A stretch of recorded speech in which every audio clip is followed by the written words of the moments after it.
मला तुम्हा सगळ्यांची मदत करायची आहे. त्यामुळे प्लीज तुमच्या मनात जे काही आहे ते बोला, माझ्याशी बोला. आपण डिस्कस करू आणि प्रॉब्लेम सॉल्व्ह करू प्लीज.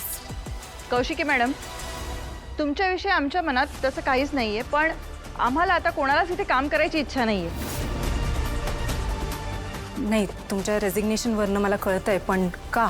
मॅडम स्पष्टच सांगतो, दयानंद सरांच्या हातून जे काही घडलंय ना, त्यानंतर MNNची इमेज पूर्ण खराब झाली आहे. आपल्याला पुढे खूप प्रॉब्लेम फेस करावे लागणार. आमचे क्लायंट्स चालले, आमच्या सगळ्यांच्या फॅमिलीज आहेत, जबाबदाऱ्या आहेत, आणि त्यात MNNचे एम्प्लॉईज म्हणून CV वर लिहिलं तर पुढच्या कंपनीसमोर सुद्धा आमचं रेप्युटेशन खराब होईल. मी तिथे जे पाहिलं तेच सांगितलं ग सुमी. पण त्या न्यूज चॅनलवर माझं स्टेटमेंट अर्धवटच दाखवत आहे आणि त्यामुळे घरात सुद्धा सगळ्यांना असं वाटतंय की मी बाबांना अडकवायचा प्रयत्न करतेय. सुमी, मी खोटं नाही बोलत आहे ग. तारिणी, माझा तुझ्यावर पूर्ण विश्वास आहे. तू सत्याची साथ दिलीयस आणि त्यात काहीही चुकीचं केलेलं नाहीयेस. पण सत्याची साथ देणं इतकं अवघड आहे का? हा प्रश्न वसुधाला विचारला असतास तर तिनं काय उत्तर दिलं असतं सांग ना. कठीण असला तरी योग्य मार्ग आहे.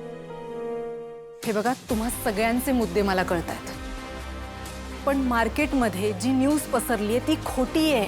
प्लीज माझ्यावर विश्वास ठेवा. मी फक्त म्हणत नाही की तुम्ही माझे कुटुंब आहात, तुम्ही खरंच माझं कुटुंब आहात. आणि मी माझ्या कुटुंबाशी का खोटं बोलेन? दया काकांनी खरंच काही केलेलं नाहीये. दयानंद खांडेकर निर्दोष आहेत आणि हे मी ठामपणे सांगू शकते. आपल्याला रायव्हल चॅनल्सची स्ट्रॅटेजी माहिती नाहीये का? त्यांचं काम आहे हे सगळं करणं. TRP साठी खोट्या न्यूज पसरवल्या जातात आणि त्याच्यावर लोक विश्वास ठेवतात, मत बनवतात. पण प्लीज या सगळ्याला तुम्ही बळी पडू नका. प्लीज माझ्यावर विश्वास ठेवा. दया काकांनी काहीच केलेलं नाहीये. अगं, वसुधावर सुद्धा खोटे नाटे आरोप झाले.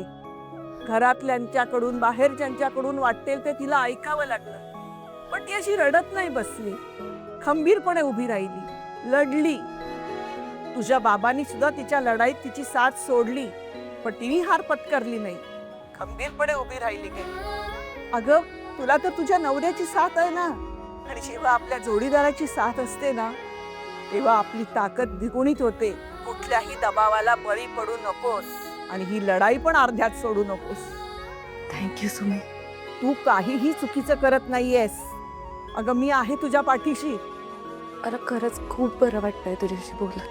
पण काळजी घे स्वतःची, आणि काहीही झालं तरी खचायचं नाही. हो, ठेवते. तू पण काळजी घे. हां.